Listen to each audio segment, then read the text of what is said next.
mbiru dette bi la gestion de la dette xam ngeen ni coow li moo nekkoon FMI bi fi waroon ñëw jeexal nañ seen mission et peut-être dans d'autres occasions dinañ ci revenir nu mu gën a yaatoo ci occasion boobu noonu la ñu invité ministre bi ñu dénk wàllu commerce industrie muy Serigne Gueye Diop ci benn émission buy am RTS point de vue Oumar ñi ngi dalaloon ko mu yëkkati fa ay kàddu ci mbiru dette ba joxe ay mbir sax ni dàqul ni restructuration war na mën a am et je pense que tungu ne du teew ñuy nataal na ñu déglu li nga xamante ne nii parce que après dafa am tontu boo xamante ni beneen naataangoom ci gouvernement bi génn na ko def ñu teewlu déclaration bi Serigne Gueye Diop def dellu si waat ci plateau bi. Maintenant cette question de dette nous la voyons autrement maintenant parce que cette dette là vous avez suivi que notre gouvernement a repris les risques avec le FMI. Voilà, ouais. Et aujourd'hui, nous l'abordons sans aucune idéologie. Nous pensons que cette dette, si elle doit être rediscutée, il faut la rediscuter. Si elle doit être restructurée, il faut la restructurer. Donc si la solution passe par la restructuration, le gouvernement est prêt à le faire. Sans aucune nuance vraiment péjorative. Parce qu'il faut éviter justement d'être fixé sur tel ou tel aspect de la dette souveraine. ñoo ko teelandoo Serigne Gueye Diop di ministre bi ñu dénk lépp lu jëm ci wàllu njënd ak njaay ak wàllu industrie la mu wax nag mooy mbiru dette bi dafa ne am beneen gis-gis bu bees lañ ci am jamono ji cela veut dire que maanaam y'a changement parce qu'au début avant ñuy dàq l'ancien premier ministre Ousmane Sonko mooy du ñu nangu restructuration de la dette maanaam FMI ñëw di ñu imposer moom nag bi mu génnee dafa ne loolu soppeeku na léegi ñun beneen gis-gis la ñu am mbiru restructuration dàq ko ba ci journaliste bi Omar ñi ngi laaj na ko kon mun nañ bañ a dàq restructuration mu ne oui mun nañ ko bañ a dàq en faisant allusion visite bi nga xam ne FMI mi ngi koy def bi mu defee sortie bi nag ça a été beaucoup partagé beaucoup ne état bi ñi ngi dem ci restructuration ministre des finances ministère des finances boobu ki ko jiite di Cheikh Diba génnee démb c'est-à-dire que démb y avait un autre match dans le match pendant que bi match bi di maanaam match Sénégal bi ñu mi-tempsee diggante bi ak coow leeg commentaire match bi le ministère des finances génnee benn bataaxal di xam le ni ñoom ministère bi ñu dénk wàllu économie wàllu finance ak lépp lu jëm ci wàllu plan fii ci Sénégal yëg nañ ci altine bi yemook ñaar fukki fan ak ñaar ci weeru juin atum 2026 benn article de presse benn xabaar goo xamante ni nii dafa tukkee ci ministre bi ñu dénk wàllu industrie ak lépp lu jëm ci wàllu njënd ak njaay ci benn émission boo xamante ni nii daf ci àddu woon wax ci li jëm ci wàllu bor bi mu ne nag loolu du lenn lu ab xalaatu boppam maanaam c'est une opinion personnelle boo xam ni xalaatu ministre bi ñu dénk wàllu commerce ak lépp lu jëm ci industrie waaye dëppoowul ak la nga xamante ni nii mooy gis-gis bi nga xamante ni nii moom la ci état bu Sénégal am ñu ne ca noonu jëwriñ gi ñu dénk wàllu économie wàllum finance ak plan ñoom nag ne nañuy leeral ni ñoom ñooy seul canal maanaam moo mennam jumtukaay goo xamante ni nii bépp xibaar bu ñu war a rotal ci mbiru jëm ci mbiru dette boobu ñoom ministère bi ci boppam muy wàllu finance ñoom ñoo koy def mu ñeel wàllu finance publique yi dañuy génnee koom nga jëm ci njariñu Sénégal waaye tamit lépp loo xam ne jokkalante la gi dox diggante Sénégal ak ñi muy lëkkaloog nekk bitim réew ci wàllum koom ñoom ministère de l'économie des finances et du plan ne ñi ngi dellu feddali ni état bu Sénégal mi ngi wëy di des ci li nga xamante ni nii mooy la mu diggee woon ci sàmmonteeg la nga xam ne mooy ses obligations financières la mu warloog ci bor amal ko yenn bànqaas yi nga xam ne ci wàllu koom la ñuy yëngu waaye tamit jëmmal li nga xamante ni nii mooy yenn ci ay diggé wala engagement yoo xamante ni nii dox na diggante état bu Sénégal ak yenn ci ay créanciers waaye tamit ay partenaires techniques waaye tamit ñëpp ñi nga xamante ni mënees nañ leen dippee ay investisseurs donc ñu signé ko ministère de l'économie des finances et du plan ñi nga xamante nii ñooy cellule de communication bi muy bànqaas bi ñu dénk lépp lu jëm ci wàllu yëgle ci biir ministère boobu leen ñoo ko xamle donc mu nekk loo xamante nii mu ne ni gis-gis gu waroo diggante kaddu yi Serigne Gueye Diop yëkkati ak tontu bi nga xamante nii mënees nañ ko dippee noonu ministère des finances xëy na peut-être après li ci des ay yaatal lay nekk ak ku ci nekk gis-gis boo ci am par rapport ak li ñu nekk di gis par rapport ak cette gestion de la dette. jërëjëf Boury Pape Samba tey bu ñu doon jàpp ci ñaari communication yi ban lañ ci war a jàpp ndax Serigne Gueye Diop ak posture am bu ñu fàtte ni kii di njiitu réew mu tabb na ko poste bu am solo foofu ci coalition Diomaye président kii di ministre des finances ak loolu di Diba moom tamit communiqué officiel daal di génne bu ñu doon jàpp tey ci ñaari communiqué yi ban la ñu mën a jàpp. li koy doo xam soxla jàpp li Boury naan réew mi mbiiloo mbaaloo ci am réew mi dañoo nekk ci mbiiloo mbaaloo c'est-à-dire que en fait li ñu naan dissonance communicationnelle loolu moo am y a une dissonance parce que ki wax du Pape Samba Seye bi toog naan ndoxam toog dem jàkkaarloog journaliste RTS ne bon on va restructurer c'est le ministre de l'industrie et du commerce ce ministre de l'industrie et du commerce il est proche du président Bassirou Diomaye Faye parce que moom la tabb chargé de la massification de la coalition Diomaye président moom moo génn ne s'il faut restructurer on va restructurer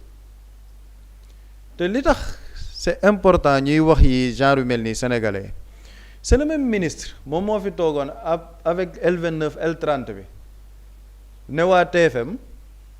attendez vous allez voir fan yii nii le président il va saisir le conseil constitutionnel moment bi Abdoulaye Tine naan loi yi dem nañ assemblée moom mu génnee fële naan président day saisir ce conseil constitutionnel pour bañ L29 L30 bi après qu'est-ce qui s'est passé le président il n'a même pas saisi le conseil constitutionnel il a promulgué la loi et c'est cette même personne bi wax avec autant de légèreté ci loi yooyu moom mooy ñëw wax avec autant de légèreté li nga xamante ne mooy suñu question dette après nga am ay organes yoo xamante ne organe international yow mel ne ay Bloomberg jël ko reprendre ko ne le Sénégal est ouvert à la restructuration de sa dette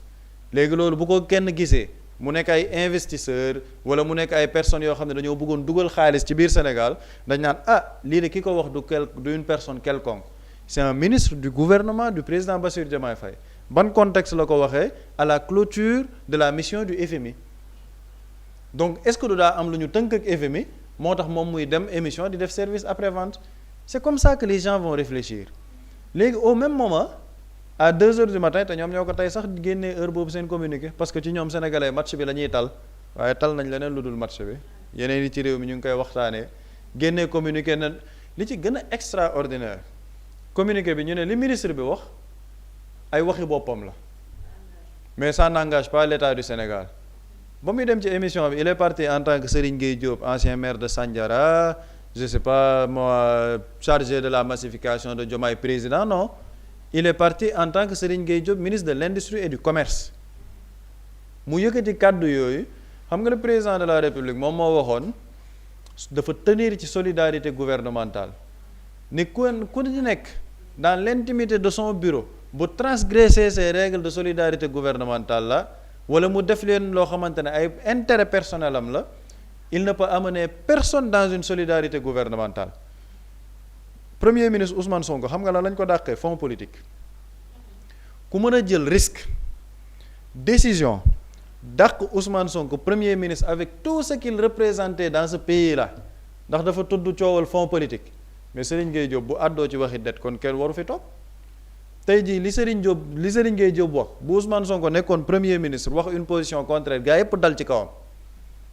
en commençant par la société civile en commençant par l'opposition en commençant par les gens de la presse ñépp a ciy génn wax ne Serigne Gueye Diop li mu wax nii dafa nar a fragiliser li nga xamante ne état bi ñu ngi koy liggéey ak yooyu bu doon keneen a ko wax nga dégg leen ñoom ñépp ñu def seeni rajo Serigne Gueye Diop wax na ci démb da ngaa gis une yi ñu ci bëri gis nga ñu une ñu def ci une duñ ko def duñ ci sax wax ci seeni débat parce qu'ils veulent noyer le poisson et c'est un poisson trop gros nag pour être noyé c'est un poisson trop gros parce que c'est extrêmement grave à l'échelle d'un État le président on ne sait pas quelle est sa position avec le FMI après la mission du FMI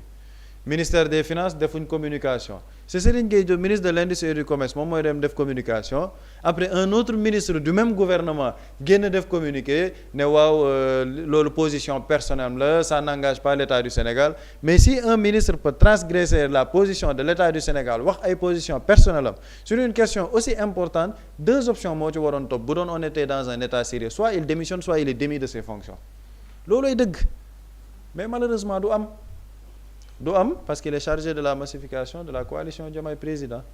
et c'est ça la triste réalité lii moo gis nga Sénégal coupe du monde bi c'était un moment de respiration pour les Sénégalais mais vraiment au moins ñu am leneen lu ñu concentré wu sax loo xamante ne xel yi dina xaw a féex mais même dans cette coupe du monde sax ñoom dañuy yokkal ay problèmes mais moo tax ma ne c'est-à-dire gis nga réew mi il faut que les gens fassent un bilan de ce nouveau gouvernement gouvernement bu bees bi amagul 2 mois est-ce que amagum na weer sax gouvernement bu bees bi Alpha Thiam def na une tournée musicale wër ci musiciens yi naan ay yow liy neex fii ngeen koy neexalee ndax soxlawoo ay acoustique loolu moom c'était sa entrée en loolu moo nekkoon entrée en matière am ci ministère bi ñu ko dénk nga tourné fële ministère des sports bi gars yi ci lan la ñuy débat naan waaw non am na ñu koy attaqué ci lii nangam sangam te ñi doon attaqué Queen Biz tey ñoom ñooy défendre le ministre des sports les positions à géométrie variable ministère des sports bi ma nga ca loolu le ministre maire moom nee na day cumuler ay mandat am il reste maire et il reste froid dans sa position ma ngay def ay tournées tamit Thiès dans les maisons religieuses pour préparer xëy na les élections locales nga ñëwaat toog ministère de la famille jóge assemblée ñu dénk ko fa le premier communiqué du ministère de la famille du lépp lu jëm ci affaire ndaw ñi du lépp jëm ci affaire jigéen ñi du lu jëm ci petite enfance et pourtant il y a des cas à parler des cas à débattre son premier communiqué c'est quoi attaques yi ñuy def ci ministre des sports bi lii wag lii on ne peut pas accepter des attaques sur le physique des gens il faut que les autorités compétentes jël ci seeni matukaay mais voilà les ministres qu'on a dans ce gouvernement en chef de lieu le premier ministre qui nous dit que moom Diomaye bu ne defal mu def bu ne bàyyil mu bàyyi mais voilà le gouvernement qu'on a actuellement mais c'est extrêmement grave est-ce que les Sénégalais se rendent compte de ñun jamono ji c'est-à-dire que mais on a quel type de gouvernement on a quelle ambiance à l'échelle de l'État quels sont les gens qui nous dirigent et boo ci waxee ñu naan la non vous voulez politiser la chose mais on ne veut pas politiser la chose Serigne Gueye Diop bi génn wax ci suñu date bi le projet des 1000 volontaires anañu les 1000 volontaires est-ce que nit ñi dox nañ Sénégal ba gis les 1000 volontaires yi nga xamante ne dañ ne woon ñoom ñooy xool les prix yi nga xamante ni fixé nañ ko 1000 volontaires à travers les zones de ce pays là ñoom ñooy dem saytu ana 1000 volontaires yi les 2000 boutiques références yi nga xamante ni comme boutique Sonadis mooy lañ doon wax def nañ effet d'annonce bi depuis 2 ans keroog defaat nañ effet d'annonce bi y aura 2000 boutiques un investissement de 5 milliards nangam sax balaa 2029 benn boutique boo moytul doo ko fa gis c'est-à-dire que ministère boo xamante ne annonce sur annonce mais dans le concret qu'est-ce qu'on propose au peuple sénégalais et il y a des choses à dire par rapport à la campagne agricole quel était le problème de la campagne agricole ce n'était pas la production agricole au contraire on avait une surproduction. Quel était le problème? C'était la commercialisation. La commercialisation, c'est du ressort de qui? Ce n'est pas du ressort de Mabouba Diagne. C'est du ressort de Serigne Gueye Diop. Loolu il faut que les gens ñu xam ko moo tax tey jii bu ñu toogee dans ce pays là moo tax ma ni mais nañ xool ñun façon gouvernement bi ñu am de nañ xool façon gouvernement bi ñu am moo tax yii nekk di xew ni man ça ne m'étonne pas si on regarde au cœur de l'exécutif wax naa ko ministre day ñëw xamoo yow département bu ñu la dénk ngay def sa tournée musicale jàpp nga ni ministre de la culture du tourisme et de l'artisanat mbirum wëy la nga dem ci wëykat yi ma gisati ko keroog maison de la culture Douta Seck c'est-à-dire que mais nañu yërëm sénégalais yi moo tax buri li mu doon wax sànq dafa am solo gis nga njiit booy jël ay décisions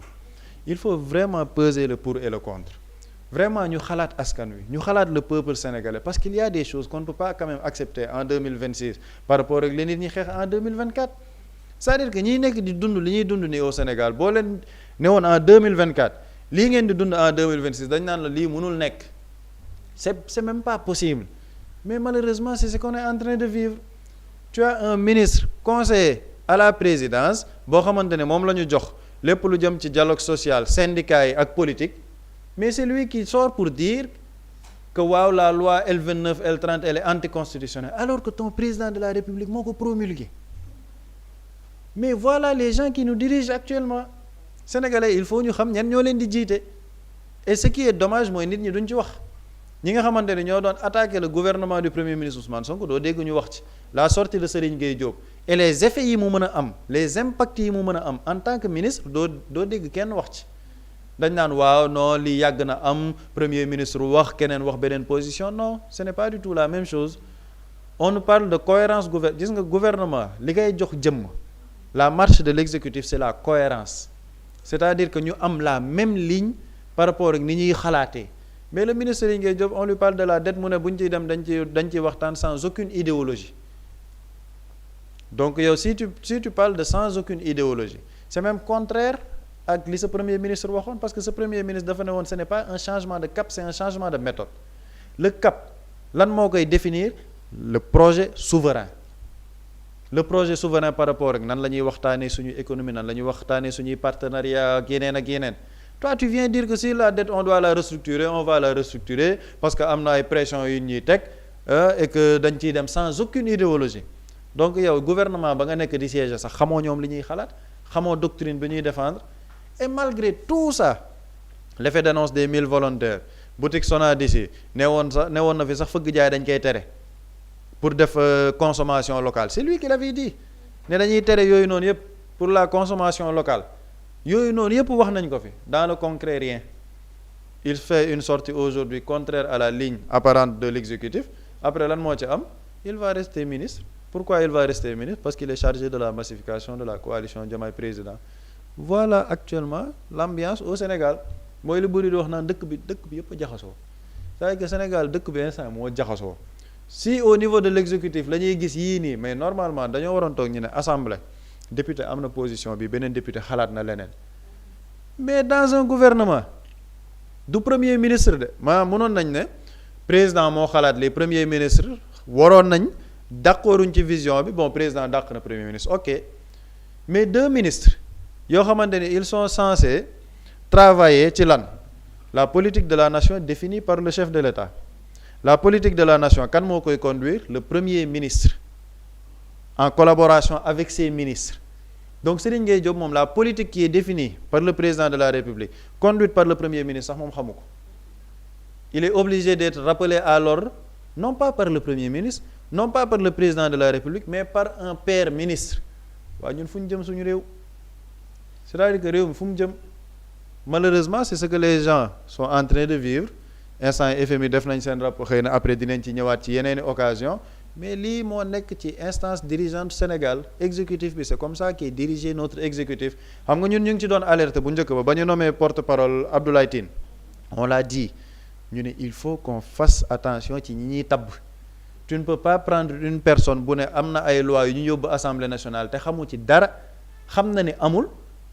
loolu nga tourné waat jox ko kaddu présidence parce que lan il est dans la coalition Diomaye Président Serigne Gueye Diop il sort dette bi lii il va être maintenu pourquoi parce qu'il est dans la coalition Diomaye Président Aldiouma Sow day génn lu tourné le projet messianique nangam sangam L29 L30 lii c'est anticonstitutionnel il va être maintenu ndax lan parce qu'il a été promu au niveau de la coalition Diomaye Président en tant que chargé des élections donc c'est-à-dire que la coalition Diomaye Président ñi fa nekk ñoom vraiment mën nañ def lu leen neex mën nañ bañ a sax xam sax liy fonctionner ci état mais ils vont être maintenus par ndax lan pour des considérations politiques mais lii la Sénégalais war a waxtaanee on est en train de gérer notre état en fonction des positions politiques projet bi nekkatul li nga xamante ne moom mooy la primauté nit ñi dañ leen fay téye parce que daa am lu ñu yaakaar ci ñoom politiquement et loolu la Sénégalais yi doon xeex ba 2024 ñu ne alternance am na malheureusement alternance ba ña ko doon xeex la ñu bale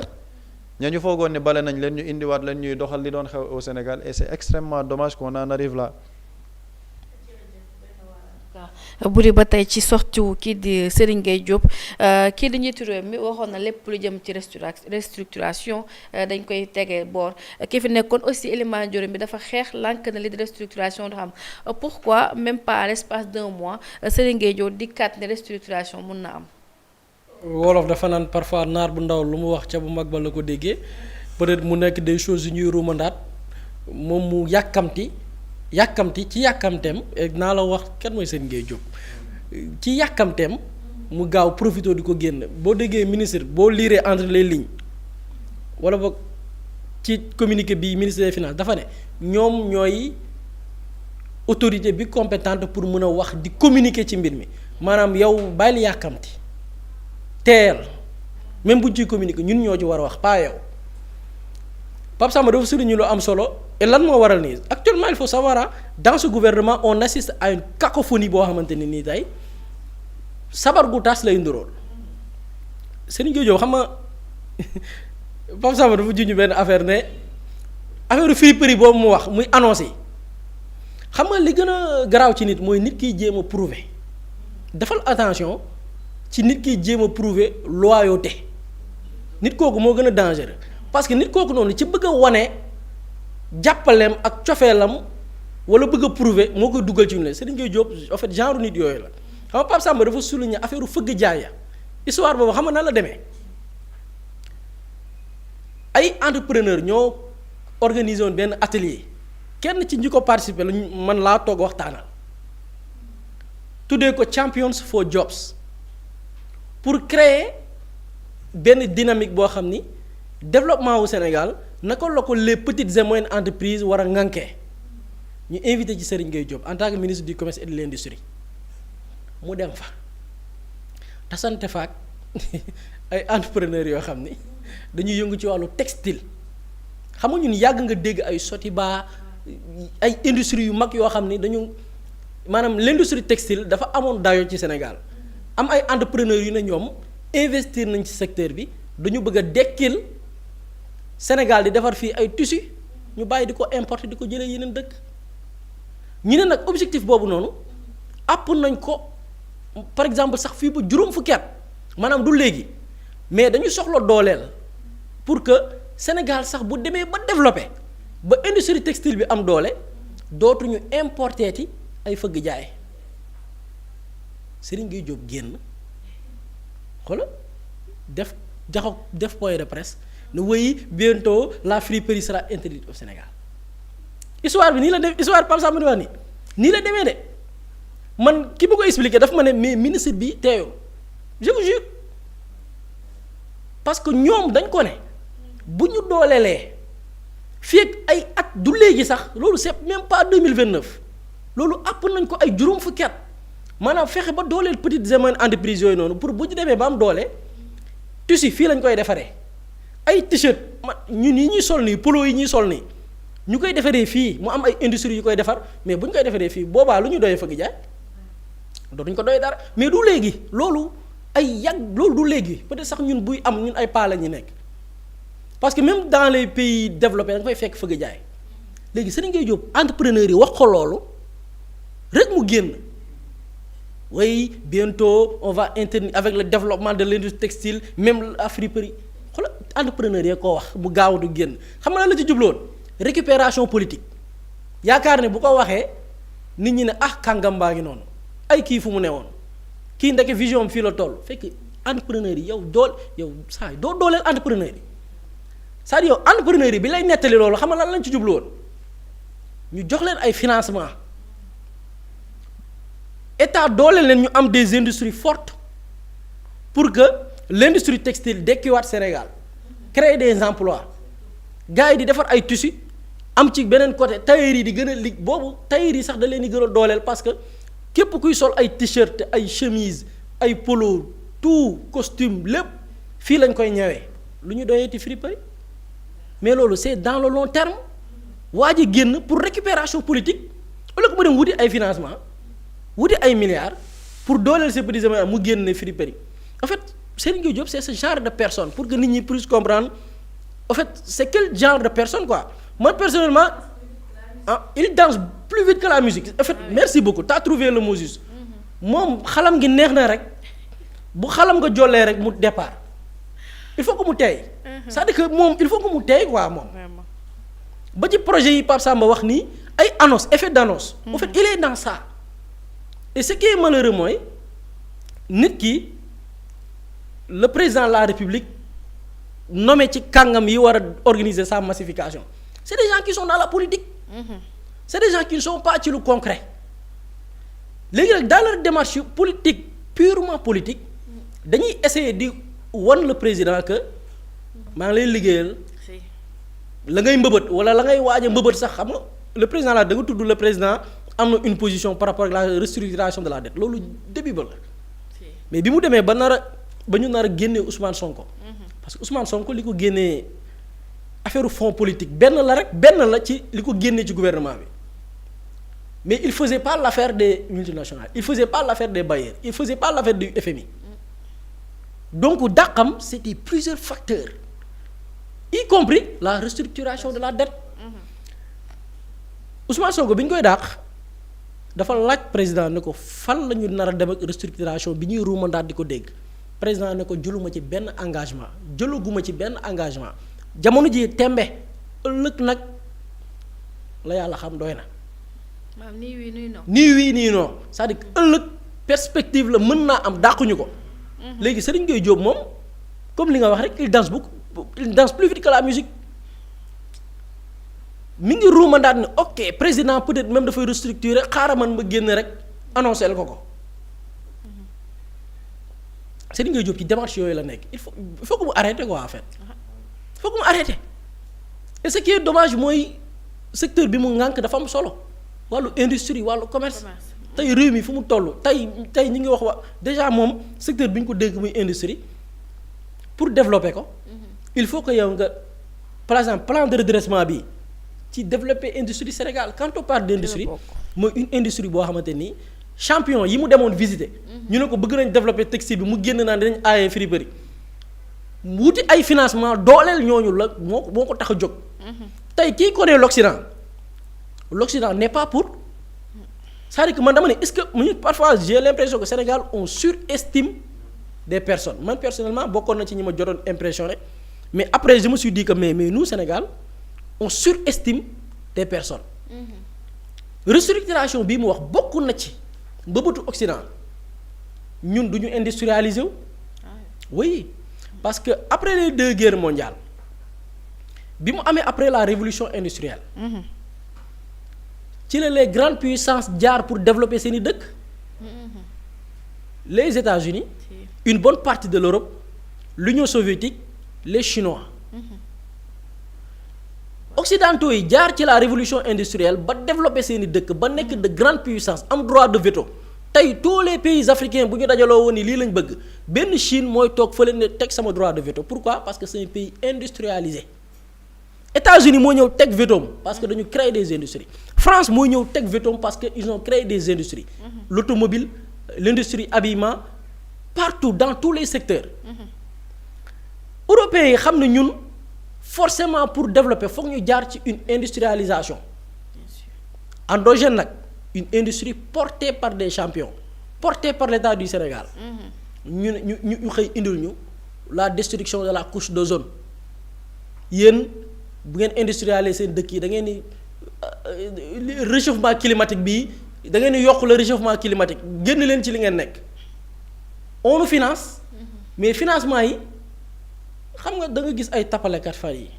bi ñu yokkee kiiwu terre bi c'est bon hein pour la circulation oui il faut féliciter Macky Sall nangam patati patata Macky Sall dañ ko doon financer pour wax ko foo koy dugal c'est-à-dire que Macky Sall jëlal tous les investissements yu ñuy def ñaata emploi la créé ñaata emploi créé wul 100 000 emplois xam nga la moo tax créé ko parce que emploi industrie moo koy créé c'est-à-dire que da ngay créer des industries fortes industries yooyu noonu par exemple une grosse entreprise bu mag boo xamante ni dafay nekk dans l'industrialisation entreprise boobu noonu dafay capter des milliers d'emplois boo ci amee 100 t'as créé des centaines de milliers d'emplois tu crées une économie forte da ngay dem ba sa marché du la doy maanaam yow da ngay dem ba marché yow bi nga am sa biir dëkk du la doy da ngay dem vers la conquête d'autres marchés les Chinois loolu la ñu réussir tubaab bi dañu taxaw ne industrialisation boobu du am te fan lañ ko jaarale avec la dette bi nga xamante ni yow du sukkandiku yow ci say bëgg-bëgg dañuy ñëw tegal la benn plan ne la plan bii ngay jaar biiru industrialisation dama bëgg nga jël ko tegeel ma ko nële laa la wax ay affaire ay champion ak génnal ci loolu ku la abal bët sa moom ku la abali bët lii mooy la restructuration une bonne partie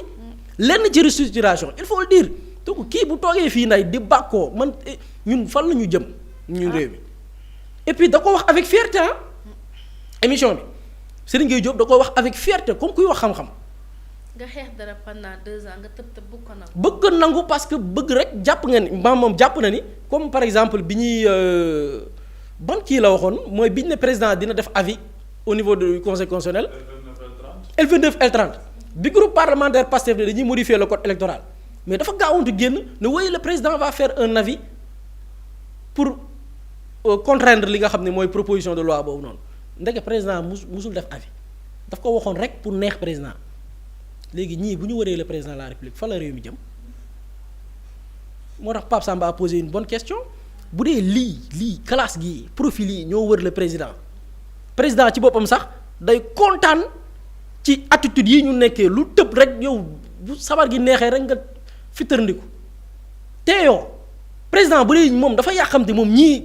président moom day jël sax ay day jël stylo di leen nommer malheureusement duñu jug ci genre mbir yi ñu mel di génn di def des sorties ça parce que lépp calcul politique la ñun Sénégal nii malheureusement fii lañ nar a jëm. ñaari ministres yi. non ñoom i neen la en réalité ñoom i neen la preuve on parle de solidarité gouvernementale dàq nañ ci ay nit démb kenn ci député yi ñu investir muy Salimata Dieng dañu laaj président waa Pastef fii ñoo dem ndogu ji palais ñu laaj ko mu ne parce que amuñu solidarité gouvernementale dañuy ne gouvernement boo ci nekkee da nga am retenu du loola neex rek nga génn waxee nu mu la neexee lii la leen président dàqee léegi ñuy xoolal duñ ci dàq kenn lañ ci dul dàq mooy ñoomi neen la jusque guerre de positionnement la Serigne Gueye Diop il cherche à plaire au président de la République donc lépp lu mu jàpp ni président mi ngi koy xalaat rek naa gaaw génn mooy xeex bi Pape Samba moo tax mu dem ci meeting de dafay dajaleel président nit ñi ñëw mu ne day xeex te kenn xamul ko muy xeexal kenn sannu la xeex président kaa ma xeexal la koy xeexal saa nit ñi tax ñu xeex nit ñi dañuy xëy liggéey wut lu ñu yóbbu seen njaboot yi nga daan kaa ñu xeex donc waaw loolu daal la ñuy xeex xam nga kan koy xeexal nit ñi xeexuñ tal xeexuñ waaye donc c'est des gens yoo xam ne qui cherchent à plaire au président Cheikh Diba aussi man li ma jàngat ci son communiqué mooy saa waay da nga yaa xam te teeyal te même bu ñuy dem vers une restructuration du yow yaa ko war a wax ñun ñoo ko war a wax en fait c'est ça quoi ñoom i neen la quoi en fait même clique bi la en fait c'est le même gouvernement yu bokk même ambition bokk même mbëbët gouvernement bi ñu ci gisul seen bopp ñoom ñëpp démissionné nañ ministre yi bopp. ñoom Ousmane Sonko y avait Khady Rose Fatou Faye moom qui communiquait pour tout ce qui concerne les activités du gouvernement mais lii comme kii wax na kee wax na ñoom ñëpp ay ministre lañ donc kii gouvernement bi ku yor porte-parole gouvernement bi normalement dafa war a génn wax communiqué bi nga xamante ne yow moom ngay jàpp man moom lay jàpp Pape Sam moom lay jàpp Sénégalais te moom la ñuy jàpp mais là yow man xaw ma quel sur quel pied danser fu mu nekk nii bu yow bu la neexee nga jàpp communiqué bu ministre des finances man Pape Sam su ko neexee mu jàpp communiqué wu Serigne Gueye Diop. la question bi dama def ay réel mooy Ramatoulaye réew mi jaxasoo c'est-à-dire réew mi kenn xamatul kii fait kii et kii fait kii fait quoi en fait li nga may laaj nii man sax bu ma la doon toog damay am jafe-jafe parce que man maa toog seetaan maître Abdoulaye Tine mu nekk maître de cérémonie alors que am na ay maître de sum yaa ay Oumy Ndour ñi ngi fii di def en fait am na ay MC yu fi nekk quoi wala nga dem jël ay àlla yooyu am na ay nit ñoo xam ni maître de cérémonie lañ man ma toog ne xaar ma seetaan suñu président son excellence président Bassirou Diomaye Faye avec Lionceau yi mu recevoir man ma toog taal télé gis maître Abdoulaye Tine nekk maître de cérémonie et il l'a fait mais de manière très médiocre Ramatoulaye réew mi jaxasoo réew mi lëj kenn xamatul kanay kan en fait munoo xamaa réew mi dafa en fait réew mi jaxasoo ñun sax bu ñu ko doon jéem a lijjanti nii tey il va falloir ñu ànd ak suñu lucidité toog xalaat càmbar pour mën a xam fan la ñu jëm en fait réew mi jaxasoo quoi et malheureusement lii lépp li ko waral mooy il faut le dire des calculs politiques des nominations de part et d'autre des gens qui n'espéraient même pas être ministre ñu désigner leen def leen ay ministre tey ku ci nekk yaa ngi actuellement xoolal ñëpp a ngi dundee yaakaar Sénégal am na ñoo xam ne yaakaaruñu woon sax représenter dara ci dëkk bi ñëpp a ngi dem léegi di yow gisoo xanaa yow doo seetlu réseau yi gars yi ñi ngi ci tey suba avant ñu commencer émission xam nga am na ñu ma la woon ñaari jeunes yu mën a tappale ñëpp a ngi tappale léegi parce que gëm na ni mais saa waay y a manière de se faire une place